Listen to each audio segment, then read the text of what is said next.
pimpinan KPK rawan sekali diintervensi oleh kekuasaan.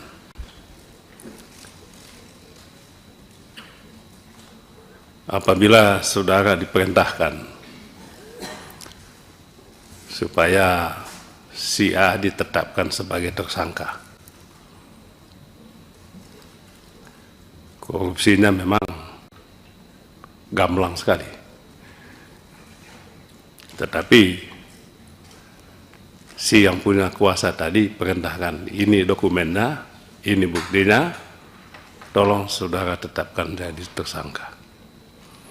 Apakah saudara menolaknya atau saudara nanti akan melaksanakan dengan baik perintahnya?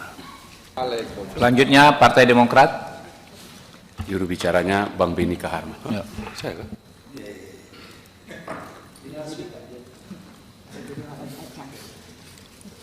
Baik, saya ini anak buah ya, perintah Pak Ketua harus dilaksanakan, tapi tidak ada batasan. Boleh tanya apa saja. Maka saya langsung tanya saja, Pak Ketua, berkenan kalau bisa langsung dijawab. Bisa Pak, langsung nanti dirangkum saja. Oh, oke. Baik, pertanyaan saya yang pertama, apakah saudara pernah menetapkan seseorang menjadi tersangka ketika bertugas di kepolisian? Ya. Yang kedua, apakah saudara setuju OTT tetap dilaksanakan? Yang ketiga, epicentrum korupsi di Indonesia saat ini di lembaga apa? Epicentrum, pusat. Dulu pernah ada pimpinan KPK yang lama menilai epicentrum itu ada di parlemen. Setelah itu berubah, makanya saya tanya, epicentrum itu sekarang di mana? Yang keempat, saudara setuju tidak rancangan undang-undang perampasan aset? Kalau saudara setuju, isi utamanya apa? Yang kelima,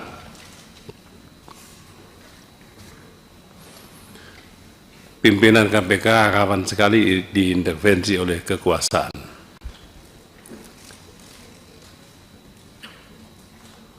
Apabila saudara diperintahkan supaya si A ditetapkan sebagai tersangka, korupsinya memang gamblang sekali. Tetapi si yang punya kuasa tadi perintahkan, ini dokumennya, ini buktinya, tolong saudara tetapkan jadi tersangka.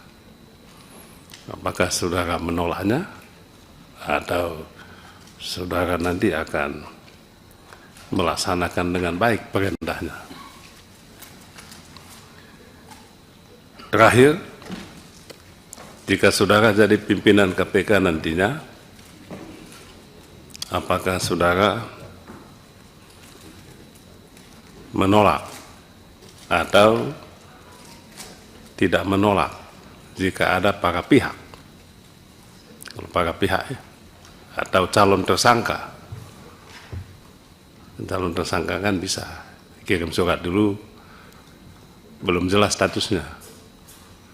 Tiba-tiba si calon tadi kontak Anda melalui Anda punya tangan kanan, tangan kiri, ketemu. Menurut saudara itu diperbolehkan, dibenarkan, dilayani atau tidak? Itu saja pertanyaan saya, Pak Ketua. Terima kasih banyak. Terima kasih, silakan jawab Pak. Waktunya 15 menit Pak ya. Dirangkum, kalau ada yang sama dijawab dalam satu jawaban. Ya. Silakan. Baik, terima kasih Bapak Ketua. Kami mencoba menjawab satu demi satu, mudah-mudahan dengan cepat kami coba jawab. Jadi yang pertama terkait bagaimana KPK, yang pertama tentang bahwa selama ini belum maksimal, ya kondisinya memang hal-hal yang menyebabkan belum maksimal ini karena ada beberapa hal penanganan perkaranya itu disebabkan karena kondisinya memang ada permasalahan-permasalahan internal yang terjadi di internal.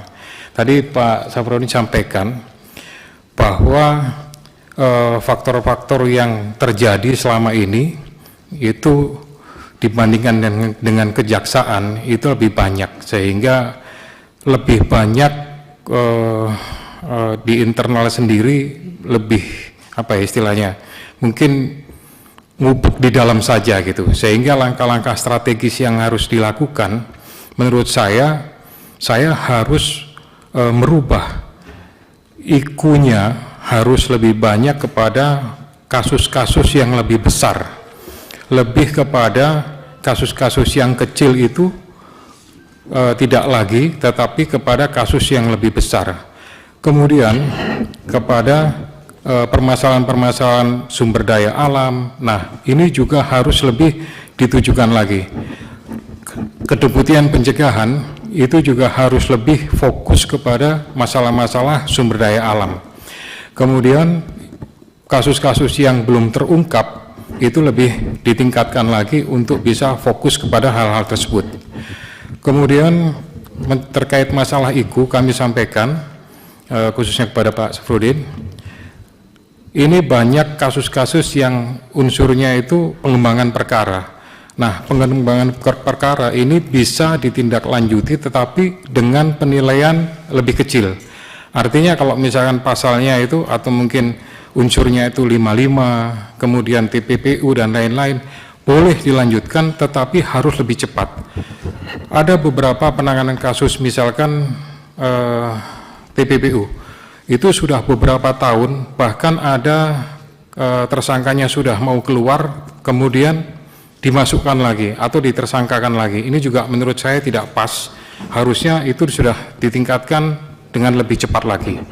Jadi tidak lagi berlarut-larut. Kemudian tadi disampaikan oleh Pak Bamsud bahwa bagaimana fakta sampai dengan hari ini kasus yang melibatkan banyak pihak terkait masalah tersangka yang melibatkan dari partai atau pihak-pihak yang politik. Jadi seharusnya pihak-pihak yang terkait masalah politik ini harus sudah memahami bahwa kalau masuk dalam kelompok atau partai politik itu jangan lagi menuntut, karena dia statusnya kan sudah privilege-nya di situ. Jadi kalau sudah masuk dalam lingkungan politik, dia tidak boleh lagi kemudian nuntut, kemudian statusnya di situ minta kemudian diri disanjung, kemudian minta kemudian diberikan kelebihan fasilitas, kemudian diberikan hal-hal yang di luar daripada apa yang menjadi haknya. Nah, kalau dia minta yang seperti itu, maka yang terjadi adalah ini abuse of power, gitu. Harusnya dia paham, karena mendapatkan privilege, mendapatkan kekuasaan, mendapatkan kelebihan-kelebihan. Nah, dari situ maka harusnya dia paham. Demikian juga pihak-pihak pendukungnya. Dengan dia memberikan dukungan kepada salah satu pihak tersebut, maka dia tahu dukungan-dukungan yang diberikan itu sifatnya adalah merupakan dukungan yang netral. Dengan dukungan itu dia tidak bisa kemudian memberikan hal-hal yang kemudian timbal balik. Contohnya misalkan, karena dia memberikan dukungan, jangan menuntut akhirnya minta jabatan, kemudian minta hal-hal yang sifatnya jadi sponsor atau menjadi hal-hal yang misalkan jabatan. Nah, itu menjadi hal-hal yang akhirnya kontraproduktif bagi pihak yang didukung. Kemudian beberapa hal yang berhubungan dengan kasus-kasus besar, ada beberapa BLBI dan lain-lain. Prinsipnya terhadap kasus-kasus yang tidak bisa diselesaikan ini, ini selama kasus-kasus tersebut belum tuntas dan tidak bisa di SP3, harus menjadi kewajiban KPK untuk menyelesaikan, Bapak.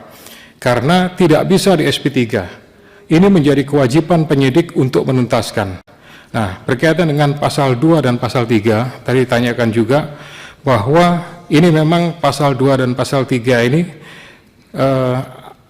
menjadi beban kepada penyidik, artinya bahwa pasal 2 dan pasal 3 ini merupakan pasal yang agak sedikit bias, ya, artinya bahwa menguntungkan pihak lain, tidak menguntungkan kepada pembuat kebijakan.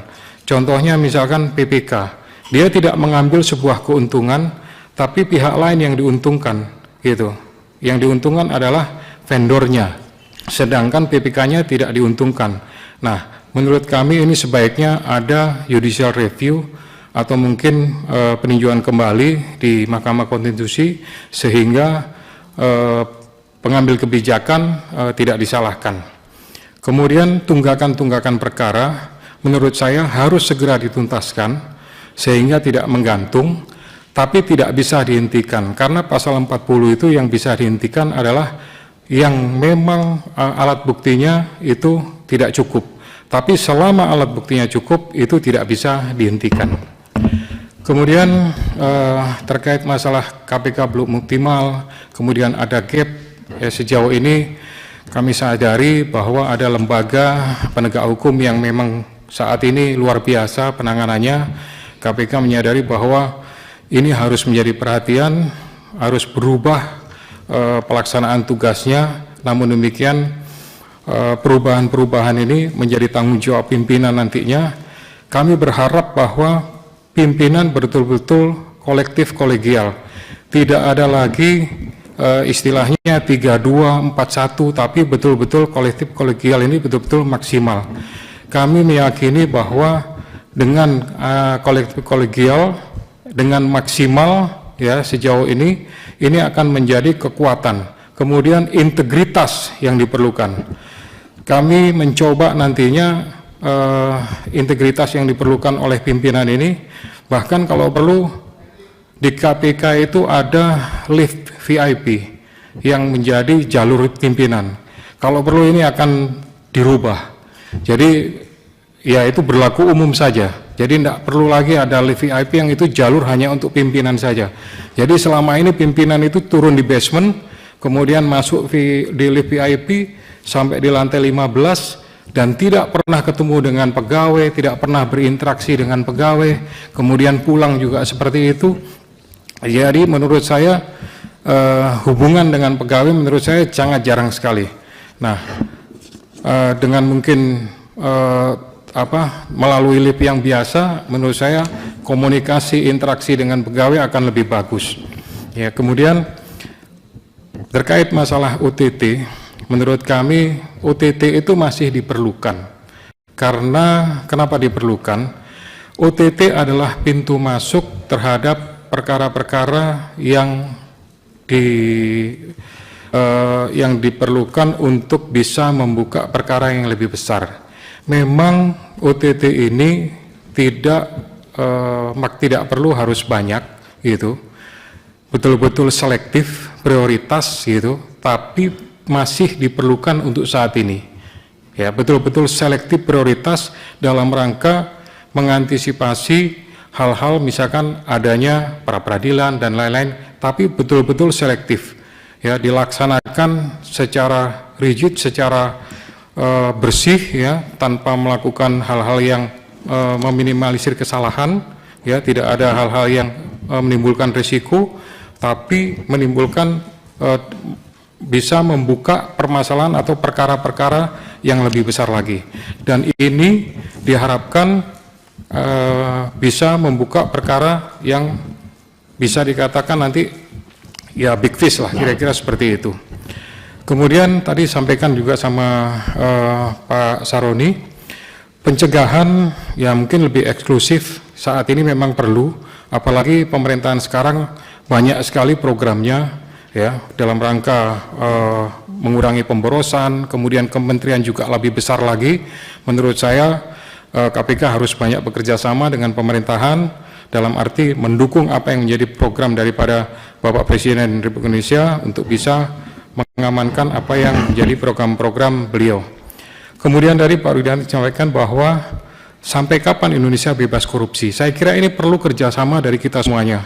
Dukungan dari Komisi 3, dukungan dari pemerintah, dukungan dari seluruh masyarakat, LSM, pemerhati, dan semua kementerian lembaga untuk bisa mencegah, melakukan pencegahan. Saya yakin kita semuanya bisa, apalagi Astacita, ya, kemudian semangat daripada Presiden, ini merupakan niat kita semua untuk bisa melakukan pencegahan dengan maksimal. Kemudian tadi Pak Cucu sampaikan bagaimana mencegah atau mengantisipasi adanya ego sektoral. Saya berjanji dalam hal ini akan membawa pimpinan KPK untuk bisa melakukan kerjasama dengan pimpinan aparat penegak hukum, dengan kementerian lembaga, membawa suasana bekerja sama dengan aparat penegak hukum dan kementerian lembaga bersama-sama untuk mendorong dan membawa upaya dalam rangka meningkatkan IPK dan upaya-upaya pencegahan lainnya. Kemudian tadi Pak Adang sampaikan motivasi apa? Dalam arti tentunya sebentar lagi saya sudah mendekati masa purna. Saya ingin mengabdikan diri saya 4 tahun bertugas di KPK. Saya memiliki passion, memiliki upaya untuk bisa mengabdikan diri saya terakhir di Komisi Pemberantasan Korupsi. Saya ingin berusaha untuk mengabdikan masa-masa terakhir saya, memberikan bakti saya di Komisi Pemberantasan Korupsi dan negara khususnya dalam rangka berbakti kepada bangsa dan negara dan juga kepada masyarakat. Kemudian Pak Sudin tadi sampaikan KPK memperkuat, tapi justru banyak masalah. Justru masalah-masalah inilah yang kami ingin benahi supaya tidak ada lagi masalah-masalah. Justru kemudian kita ingin kembali solid, kembali bisa mempersatukan permasalahan-permasalahan itu menjadi lebih bagus lagi. Tidak ada temuan-temuan, tidak ada lagi konflik-konflik, tidak ada friksi. Yang terjadi adalah nantinya kita semuanya bisa bergandeng tangan untuk bisa mempersatukan, untuk bisa mendukung reformasi, kemudian bisa melaksanakan tugas-tugas pemberantasan korupsi. Terkait dengan permasalahan, saya akan mencoba untuk mengembalikan permasalahan dan mencoba untuk menyelesaikan kasus-kasus besar. Kembali kepada kasus besar, sebenarnya yang salah adalah ikunya, indeks daripada penyelesaian kasusnya itu adalah selama ini kasusnya adalah kasus-kasus memang dihitungnya kasus-kasus kecil, bukan dari kasus-kasus besar. Kami mencoba nanti merubah daripada indeks kinerja utamanya yang ditarget adalah kasus besar. Kemudian tadi disampaikan oleh Pak Beni, tapi beliau tidak di tempat, masalah penetapan tersangka sudah pasti kami dari mulai muda adalah bertugas di reserse. Kemudian maaf Pak, kalau orang nggak ada tempat nggak ditanggapi. Siap. Ya. Tadi Pak Rikwanto sampaikan beliau kebutuhan dan keserakahan sudah pasti ini harus dihilangkan. Untuk masalah pendampingan kami akan maksimalkan untuk tugas-tugas di Korsub maupun di Kedeputian Pencegahan dan Monitoring. Ini yang sebenarnya tidak dilakukan oleh Kedeputian Pencegahan dan Monitoring. Kami alami ini Pak Rikwanto. Jadi Kementerian Pertanian itu begitu ada masalah kami minta dukungan gitu. Itu jawabannya adalah itu bukan tugas kami. Jadi kami itu betul-betul merasakan seperti dibully, seperti dipermalukan. Kami dihajar dengan berbagai kasus. Kasus Pak ICL selesai, dihantam lagi dengan kasus lain, diterbitkan lagi dengan sprindik lain, disikat lagi dengan sprindik lain, nggak habis-habis dengan sampai hari ini. Jadi beberapa sprindik muncul lagi. Nah harapan kami seharusnya begitu ada permasalahan, harusnya cukup satu kali, itu yang dulu kami lakukan. Gitu. Pada saat ada kementerian dulu, pada saat kami direktur penyidikan, satu saja. Setelah itu kami sampaikan kepada kementerian, komitmen untuk tidak terulang, komitmen untuk melakukan perbaikan. Nah, setelah itu kami masuk dengan istilahnya zaman itu adalah pencegahan pasca penindakan. Tapi kalau tadi kami sampaikan adalah perbaikan sistem pasca penindakan. Itu yang kami sampaikan. Kemudian tadi juga Pak Fredrik sampaikan kalau OTT ya pastinya kami sampaikan udah pasti ada 2 alat bukti. Tapi kalau itu dilakukan pemanggilan pasti bukan OTT. Tapi kalau itu pasti berubah gitu. Khawatirnya kalau itu dilakukan pasti menghilangkan barang bukti dan lain-lain. Itu pasti akan berubah gitu. Jadi dengan dilakukan OTT ini pasti kita akan bisa mendapatkan banyak alat bukti yang lain-lain. Biasanya dengan melakukan OTT itu banyak sekali pintu gerbang ya yang kami dapatkan atau kami istilahkan buku gendeng gitu. Bahkan ya sebar lebar lah yang kami dapatkan. Tapi sekali lagi sebar lebar itu kami juga tidak kemudian melakukan hal-hal yang sifatnya di luar konteks ya, pasti tetap sesuai dengan aturan dan tidak melakukan hal-hal yang di luar kendali, tetap sesuai dengan ketentuan yang berlaku dan sesuai dengan aturan atau hukum acara pidana yang ditentukan. Kemudian ego sektoral dan kurang koordinasi, justru kami berharap sekarang lebih bisa melakukan koordinasi dengan adanya Kortas Tipikor di Bareskrim, kemudian di Kejaksaan Agung kami akan aktif dengan Pak Jampitsus, dengan Bapak Jaksa Agung, kami akan lebih aktif, kami berusaha 5 pimpinan nantinya kami sering melakukan koordinasi. Harapan kami itu merupakan pertemuan-pertemuan yang rutin, jadi seperti tadi Pak Ahmad Saroni sampaikan, jadi bukan lagi hal yang menurut kami sensitif. Justru pertemuan itu merupakan sebuah kewajiban karena kami ini aparat penegak hukum, ya bukan kemudian sesuatu yang ini dilarang atau mungkin KPK bertemu dengan orang yang tidak boleh adalah bertemu dengan pihak yang berperkara. Itu yang tidak boleh, tapi dengan pihak-pihak yang tidak ada masalah, sebetulnya tidak ada masalah. Itu sebenarnya, konteksnya seperti itu.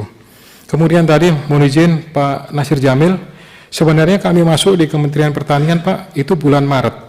Jadi sebenarnya pada saat perkaranya PSYL kami belum masuk Pak. Gitu. Jadi belum ada kaitan dengan PSYL. Demikian juga pada saat dulu ada penggeledahan di DPR RI, kami juga belum direktur penyidikan Pak. Gitu. Jadi perkara itu kami belum ada kaitan. Gitu. Jadi pada saat direktur penyidikan itu ada pimpinan lah yang kami ambil waktu itu di Pondok Indah, itu aja Pak. Kalau yang kami penyidik melakukan penggeledahan belum, itu Pak ya. Siap, mohon izin. Kemudian pelaksanaan agenda eksternal pastinya Pak nanti kami akan diskusikan dengan apabila kami terpilih menjadi pimpinan, kami akan diskusikan dengan pimpinan yang lainnya. Harapan kami Pak dengan 4 pimpinan yang lainnya kami akan solid. Kami tidak akan ada istilahnya 41, 32 gitu. Jadi harapan kami tidak akan terpecah dengan pimpinan-pimpinan yang lainnya. Kalau toh ada sampai terpecah, kita usahakan tetap solid. Kemudian kami sampaikan yang berikutnya, kolektif kolegial, ini tetap kami maksimalkan, karena ini adalah sebuah hal yang maksimal. Ini adalah sebuah kata kunci. Kalau kami dilihat sama seluruh pegawai, ini yang menurut kami paling prinsip adalah egalitarian Pak. Ini harus kami buka kembali. Selama ini prinsip egalitarian di KPK itu terkunci Pak. Jadi kondisinya yang terjadi adalah sekarang itu yang terputus, akhirnya pegawai itu lewat email Pak. Lewat email mereka akhirnya ada keluhan masuknya lewat email. Nah kalau dulu itu mereka pegawai bisa masuk ke pimpinan, bisa menyampaikan keluh kesah. Nah kalau emang saya terpilih, insya Allah nanti akan saya buka, pimpinan bisa menerima pegawai siapapun, pangkat apapun, golongan apapun, ya terbuka siapapun saja, dengan harapan keluh kesah tidak kemana-mana. gitu. Karena kalau tertutup akhirnya kemana-mana Pak, bisa keluar, bisa tinggal 2 menit Pak. Siap. Kemudian selanjutnya kami sampaikan permasalahan koordinasi, kita akan buka semuanya. Kemudian tadi disampaikan masalah etika hukum dan lain-lain, ini juga kami akan jaga supaya masalah etika, hukum, norma, dan lain-lain kita semuanya tetap akan berkoordinasi dengan Dewas khususnya supaya bisa tidak melanggar hal-hal yang berhubungan dengan permasalahan-permasalahan yang sifatnya seharusnya bisa terjaga. KPK ini luar biasa dibandingkan dengan kementerian lembaga lain dan APH yang lain karena selain ada Dewas, ada juga inspektorat Pak, gitu. Jadi sebenarnya pengawasannya lebih dibandingkan yang lain. Kalau yang lain itu cukup ada inspektorat, tapi di KPK ada inspektorat dan Dewas, gitu. Kemudian yang berikutnya kami sampaikan juga untuk hal-hal yang sifatnya di internal, kami akan berusaha untuk meningkatkan kemampuan daripada para penyidik Pak. Jadi para penyidik selama ini khususnya itu kemampuannya hanya peningkatan kemampuan itu dari mulai pertama, muda, madya, dan utama. Nah ini tanpa melalui pendidikan Pak. Selama ini hanya jam terbangnya saja yang menentukan, kami akan nanti melalui pendidikan supaya mereka kemampuannya betul-betul teruji dan nanti kalau memang sudah waktunya, jika mereka bisa dipindahkan atau sesuai dengan jabatannya ditingkatkan lagi. Ya, Demikian Pak Ketua.